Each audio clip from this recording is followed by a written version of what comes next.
22 मार्च का वो दिन शायद इतिहास में हमेशा याद रहेगा कि नरेंद्र मोदी द्वारा जो कहा गया कि जनता कर्फ्यू, लोगों को लगा कि सिर्फ एक दिन का कर्फ्यू। लोग बड़े उत्साह से इसको सपोर्ट कर रहे थे। लोग अपनी डीपी, फेसबुक, सारी यहाँ पर स्टेटस आई सपोर्ट, मगर कोई था जो इससे बहुत ही परेशान थे, वो थे मजदूर। अगर मजदूर को देखा जाए तो उन्हें ये भी नहीं पता था कि आखिर ये भारतवर्ष में हो क्या रहा है। उन्हें बिल्कुल भी इस चीज को पता नहीं था कि आखिर ये होने वाला क्या है। आपने ट्रेनें बंद कर दी, बसें बंद कर दी, अब मजदूर करे तो क्या करे, ना तो उसके लिए कुछ खाने के लिए कुछ है। जो मजदूर होते हैं वो रोज कमाते, रोज खाने वाले, अब कहाँ तक आपका ये लॉकडाउन में बर्दाश्त करें। सरकार से सबसे बड़ी गलतियां ये हुई है कि वो हमेशा सामने आके सिर्फ ऐसा बोल के कि आज से, अभी से मैं ये ऐलान करता हूँ। आखिर ये है क्या?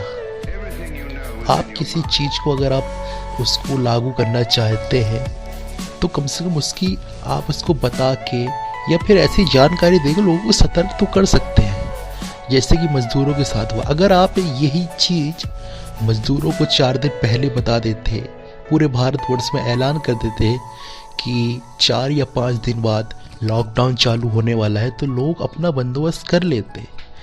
जो प्रवासी मजदूर हैं, या तो उनके लिए कोई श्रमिक ट्रेनें चला देते, बसें चला देते, जिससे कि मजदूर, जितना भी मजदूर हमारा बाहर रहता है या मुंबई या दिल्ली या कहीं किसी शहर में रहता हो, तो आसानी से अपने घर आ सकता था।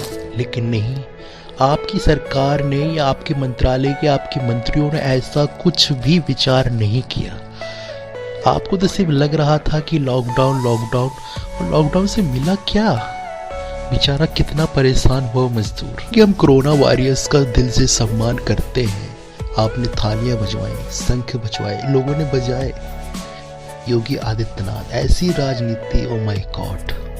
यहाँ पे मजदूरों को पड़ा था कि वो कब कैसे घर पहुंच जाए। इतना बड़ा संकट आया हुआ था, खाने को कुछ है नहीं है।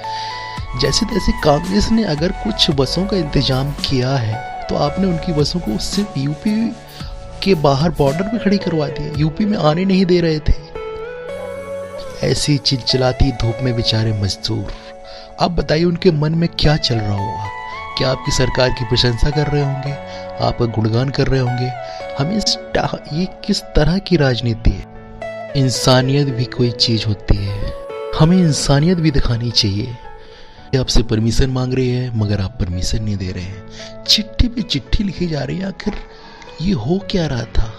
बेचारा मजदूर जो परेशान, उसे लग रहा है कि चलो जैसे तैसे बसों का इंतजाम हुआ है, तो क्या वो घर जाने के लिए आप उनको मना कर रहे थे?